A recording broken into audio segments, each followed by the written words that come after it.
వాటిలో ఇదివరకులో కూడా గతంలో కూడా ఇవాళ పీడియాట్రిక్ సర్జరీ విభాగం కొత్త పద్ధతులకి కొన్ని అరుదైన ఆపరేషన్లు చేసిన ఘనత అయితే మాత్రం ఇవాళ పీడియాట్రిక్ సర్జరీ విభాగానికి ఉంది. ఇవాళ రీసెంట్గా ఒక వారం క్రితం మనకి బట్టుమిల్లి గ్రామం కృష్ణా జిల్లా నుంచి ఒక పేషెంట్ ఒక చిన్న బేబీని తీసుకురావడం జరిగింది. శోభన్ బాబు అనే ఒక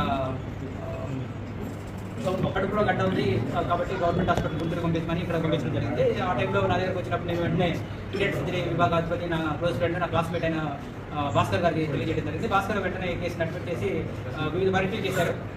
చేసిన తర్వాత ఫైనల్గా డయాగ్నోసిస్ పిండం కడుపులో పిండం గట్టెక్కిన గండం, అది వాళ్ళని పెట్టిన టైటిల్. పిండం కడుపులో పిండం ఉండటం, ఆ పిండం కూడా కడుపు లోపల పెద్ద రక్తనాళం దగ్గర ఉండిపోయి అది ఇబ్బంది పెట్టి అది ఉండడంతో ఒక గడ్డలాగా అది సిటీ స్కాన్ కానీ ఎంఆర్ఐ స్కాన్లో కానీ బయటపడింది.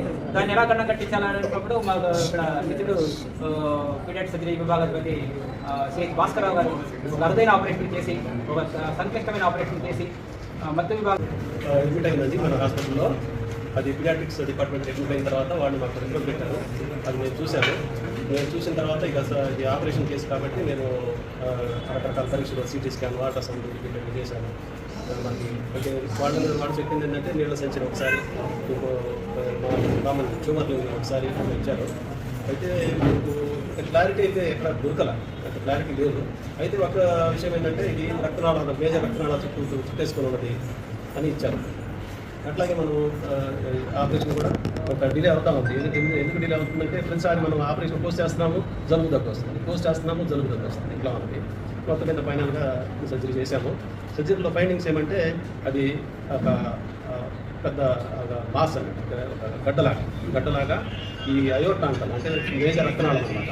దాని చుట్టూతా వినాకేం అంటాము, అది కూడా అది పెద్ద సిర అనమాట. దాని చుట్టూతా అట్లాగే వేగులకు సప్లై చేసే మెయిన్ రక్తనాళాలు ఆటి చుట్టూతన వేసుకున్నది.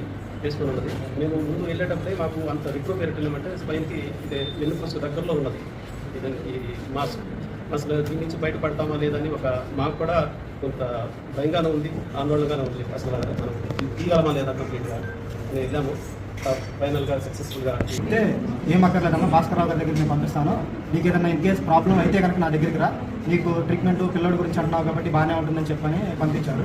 సార్ భాస్కర్రావు గారు కూడా బాగా చేశారు ట్రీట్మెంట్. డాక్టర్లు అందరూ బాగా ఏదైనా ఇబ్బంది వచ్చినా కానీ వెంటనే రావటం, ఏ టైం అయినా కానీ నైట్ టైం కానీ 1-2 ఆ టైంలో కూడా వచ్చి చూడటం అవన్నీ బాగా చేశారు. ట్రీట్మెంట్ అయితే నాకు బాగా జరిగింది. సూపరింటెండెంట్ గారు అయితే కనుక ఇలా చేయకపోతే ఒక ప్రాణం కాదు 2 ప్రాణాలు కోల్పోయేవాళ్ళం. రామకోటయ్య గారు సూపరింటెండెంట్ గారు లేకపోతే కనుక పిల్లోడు చనిపోతే కనుక మ్యాక్సిమం చెప్పేస్తున్నాను. నా బాధ మా భార్య చనిపోయినప్పుడే నేను చనిపోదాం అనుకున్నా.